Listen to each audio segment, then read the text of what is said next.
ഈ bill draft ചെയ്ത മന്ത്രിയാണ് പറയുന്നത്.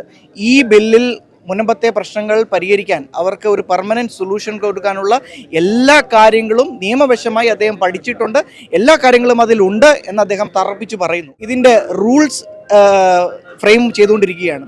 ഈ റൂൾസ് ഫ്രെയിം ചെയ്ത് പൂർണ്ണമാകുമ്പോൾ കൃത്യമായിട്ട് ആളുകൾക്ക് ഇത് എങ്ങനെ കൂടിയാണ് ഈ മുൻപത്തെ പ്രശ്നം പരിഹരിക്കുക എന്നുള്ളത് നിയമവശമായിട്ടും ആളുകൾക്ക് പിടികിട്ടും. വഖഫ് ട്രിബ്യൂണൽ ഉൾപ്പെടെയുള്ള അതിൻ്റെ ഫോർമേഷൻ, അതിൻ്റെ കോമ്പസിഷൻ ചെയ്യേണ്ടത് സംസ്ഥാന സർക്കാരാണ്. ഇപ്പോൾ അവർ നടത്തിക്കൊണ്ടിരിക്കുന്നത് ഒരു നുണകളുടെ ഒരു വലിയ രാഷ്ട്രീയം തന്നെ നടത്തിക്കൊണ്ടിരിക്കുകയാണ്. അതിൻ്റെ ഭാഗമായിട്ടാണ് ഈ വഖഫ് ബില്ലിൽ ഇവർക്കൊന്നും ഇല്ല എന്ന് പറയുന്നത്. വഖഫ് ബില്ല് നിലവിൽ വന്നു. ആദ്യമേ ഇവർ പറഞ്ഞു വഖഫ് ബില്ല് നിലവിൽ വരില്ല എന്ന്.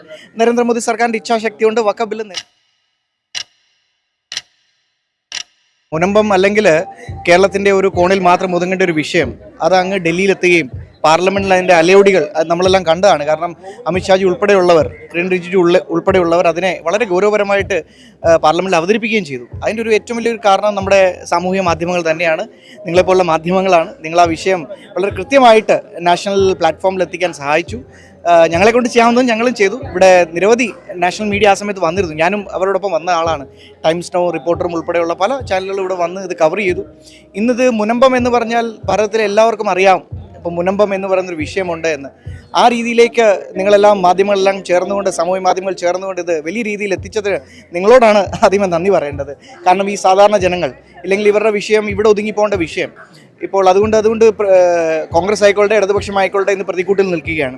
വഖഫ് ബില്ല് കിരൺ റിജിജു ഉൾപ്പെടെ ചോദിച്ചത് ഇങ്ങനെയാണ്: മുനമ്പത്തെ ജനങ്ങളെ സഹായിക്കാൻ നിങ്ങൾക്ക് ബാധ്യതയില്ലേ എന്ന് ചോദിക്കുന്ന ഒരു അവസ്ഥയിലേക്ക് സാഹചര്യങ്ങൾ എത്തിയത് ഈ ഒരു കാരണം കൊണ്ടാണ്. ഇപ്പോൾ എല്ലാവരും ചോദിക്കുന്ന ഒരു ചോദ്യം, വഖഫ് ബില്ല് പാസ്സായതുകൊണ്ട് ഞങ്ങൾക്ക് പ്രയോജനമില്ലെന്ന് എല്ലാവരും പറയുന്നുണ്ട്. എങ്ങനെയാണ് ഞങ്ങൾക്ക് പ്രയോജനം കിട്ടുന്നത്? ഇപ്പം കേന്ദ്രമന്ത്രി വന്നാലും അവർക്ക് ചോദിക്കാനുള്ള ചോദ്യം അതാണെന്ന് പറയുന്നു. അവരോട് അതെങ്ങനെയാണ് മറുപടി പറയുന്നത്? ഇതിനകത്ത് വളരെ കൃത്യമായിട്ട് ഇന്ന് കേന്ദ്രമന്ത്രി ശ്രീ കിരൺ റിജിജു മറുപടി നൽകിയിട്ടുണ്ട്.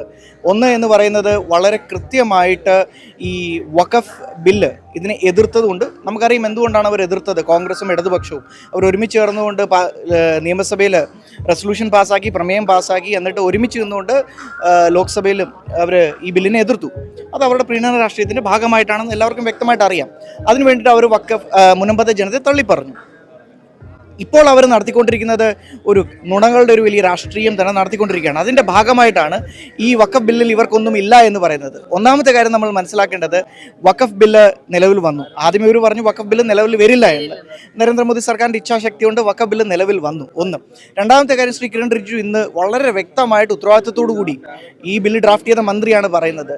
ഈ ബില്ലിൽ മുൻപത്തെ പ്രശ്നങ്ങൾ പരിഹരിക്കാൻ, അവർക്ക് ഒരു പെർമനന്റ് സൊല്യൂഷൻ കൊടുക്കാനുള്ള എല്ലാ കാര്യങ്ങളും നിയമവശമായി അദ്ദേഹം പഠിച്ചിട്ടുണ്ട്, എല്ലാ കാര്യങ്ങളും അതിലുണ്ട് എന്ന് അദ്ദേഹം തറപ്പിച്ച് പറയുന്നു. ഒന്ന്.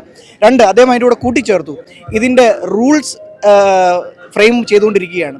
ഈ റൂൾസ് ഫ്രെയിം ചെയ്ത് പൂർണ്ണമാകുമ്പോൾ കൃത്യമായിട്ട് ആളുകൾക്ക് ഇത് എങ്ങനെ കൂടിയാണ് ഈ മുൻപത്തെ പ്രശ്നം പരിഹരിക്കുക എന്നുള്ളത് നിയമവശമായിട്ടും ആളുകൾക്ക് പിടികിട്ടും. ഈ രണ്ട് കാരണങ്ങൾ മാത്രം മതി ഇതിൽ നിന്ന് മനസ്സിലാക്കാൻ. അതുമാത്രവുമല്ല, ഇന്ന് ശ്രീ കിരൺ റിജിജു പറയുകയും ചെയ്തു. കാരണം ഇതിനകത്ത് വലിയൊരു റോള് സംസ്ഥാന സർക്കാരിനുണ്ട്. അതെന്താണെന്ന് ചോദിച്ചു കഴിഞ്ഞാൽ, വഖഫ് ട്രിബ്യൂണൽ ഉൾപ്പെടെയുള്ള അതിൻ്റെ ഫോർമേഷൻ, അതിൻ്റെ കോമ്പസിഷൻ ചെയ്യേണ്ടത് സംസ്ഥാന സർക്കാരാണ്.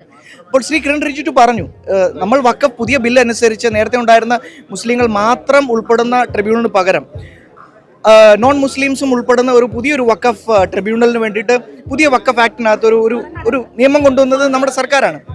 അപ്പോൾ തീർച്ചയായിട്ടും ഇനി വരാൻ പോകുന്ന ട്രിബ്യൂണലിൻ്റെ മുമ്പിൽ ഈ വിഷയം അവതരിപ്പിക്കുമ്പോൾ തീർച്ചയായിട്ടും അവർക്ക് ജസ്റ്റിസ് ലഭിക്കും. അങ്ങനെ നിരവധി കാര്യങ്ങൾ വളരെ കൃത്യമായും വ്യക്തമായും അടിവരയിട്ട ഇന്ന് കിരൺ റിജിജു പറഞ്ഞിട്ടുണ്ട്. അതിന്ന് മുനമ്പത്തിലെ സമരപന്തലിലെത്തി അവരോട് കൃത്യമായി പറയുക തന്നെ ചെയ്യും.